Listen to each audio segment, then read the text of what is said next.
Everybody is talking about the World Cup itself, but almost nobody is talking about the amount of money that's about to be made around it. And I genuinely think that the 2026 World Cup might be one of the biggest opportunities we've seen on YouTube in years. I'm talking specifically about building channels around the attention that this event is going to create. Because attention is where money comes from. And during the World Cup, there will be billions of people looking for content. And the thing is, that most people are going to waste this opportunity completely. They'll be spamming low effort shorts, they'll be reposting clips, they'll be getting copyright claimed, and after 6 weeks, they'll have absolutely nothing to show for it. Meanwhile, a small number of creators, especially you, after watching this video, are going to turn this event into channels that make money for years. In this video, I'll explain what I am going to do and how you will be able to do the same. So the reason I think this opportunity is so big is because this isn't a normal World Cup. In 2022, the final alone was watched by around 1.5 billion people. That's one of the largest audiences for any event on the planet. But 2026 is even bigger. FIFA has expanded the tournament from 32 teams to 48 teams, which means more countries, and with that comes more fans. If they didn't care about football before, they will now, because their country is involved. But the really interesting part is that the tournament is being hosted in the United States, Canada, and Mexico. And that matters because North American audiences are some of the highest paying viewers on YouTube.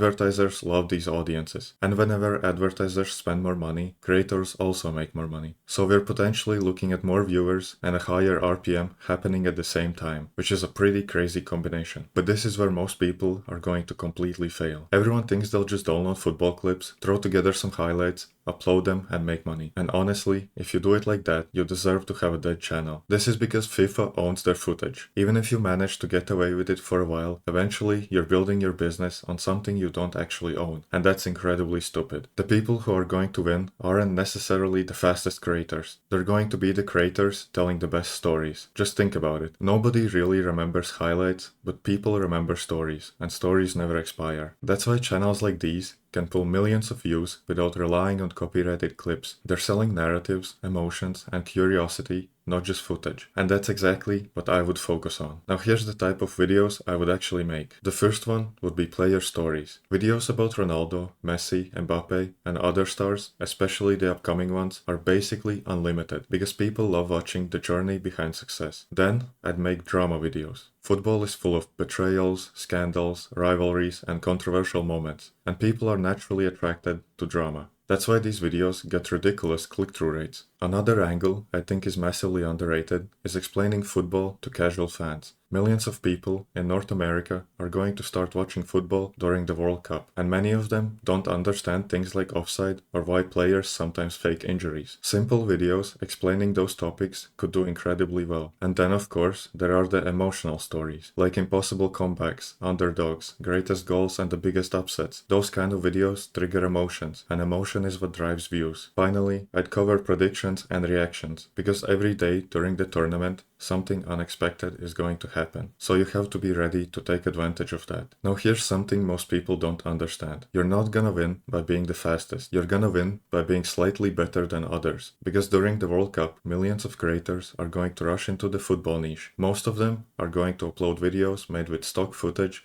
and random video generating tools. And those videos all look the same. So that's exactly what we don't want to do. For research, I use ChatGPT and Perplexity. For voiceovers, I'd use ElevenLabs, and if possible, I'd actually clone my own voice, because viewers are already getting tired of hearing the same exact robotic AI voices. And if you feel like it, you can always hire a voice actor from Fiverr. For editing, CapCut is more than enough. But the biggest opportunity, in my opinion, is visuals. Instead of relying on boring stock footage, I'd use tools like VEO, Runway, Kling and Midjourney to create cinematic visuals. So instead of a PowerPoint presentation, it will look like a Netflix documentary. You don't need to be 10 times better than everyone else. You just need to be 20% better. Next up, I want to mention the copyright problems you could face. This part is extremely important because most creators don't think about it until it's too late. The safest strategy is to build your videos around stories instead of clips. Use AI-generated visuals, have a voiceover, and use graphics, statistics, and photos. Because the less your channel depends on copyrighted footage, the safer your business becomes. And yes, obviously you can sometimes use very short clips in transformative ways with commentary and editing, but nothing guarantees protection from copyright claims. That's why I think relying entirely on football footage is a mistake. I'd rather build something that I can fully control, because at the end of the day, you don't want to wake up one morning and discover that your entire channel has disappeared and all your hard work has gone to waste. Now here's the part everyone cares about, the money aspect of this. Most people only think about AdSense, but AdSense is honestly just the first layer. Once you have an audience, there are so many ways to monetize it. You have sponsorships, you have affiliate marketing, you can promote Amazon products, football apps, and other sports-related services. You can sell digital products like editing packs or prompt bundles, and eventually, if you want to leave it all behind, you can sell the channel itself. This is exactly why I love YouTube. You're gonna build an asset that can continue paying you for a long time, even after the World Cup is over. One trick for coming up with ideas for videos that almost nobody talks about is creating completely separate accounts on YouTube, TikTok, Instagram, X, and Reddit, and follow nothing except football content. After a day or two, the algorithms will start feeding you ideas all day long. You'll have more ideas that you can possibly make videos about. And that's super useful, because most creators spend more time searching for ideas than actually creating content. Another mistake people make is waiting for the tournament to begin. By then, you're already late. YouTube needs time to understand your audience. It needs time to understand your channel. That's why I would recommend you to start building today. And lastly, I think this is the biggest mistake people make. They think the World Cup itself is the opportunity, but it is not. The opportunity is using those 6 weeks to build something that lasts for years. Because after the World Cup, football doesn't disappear. There's also the Champions League, the Ballon d'Or. There are stories every single week, so don't think about this as in making quick money. Think of it as building a long-term money printing asset, because attention comes and goes, but assets keep printing money. And right now, one of the biggest waves of attention on the planet is approaching. The only question is whether you're just gonna watch it happen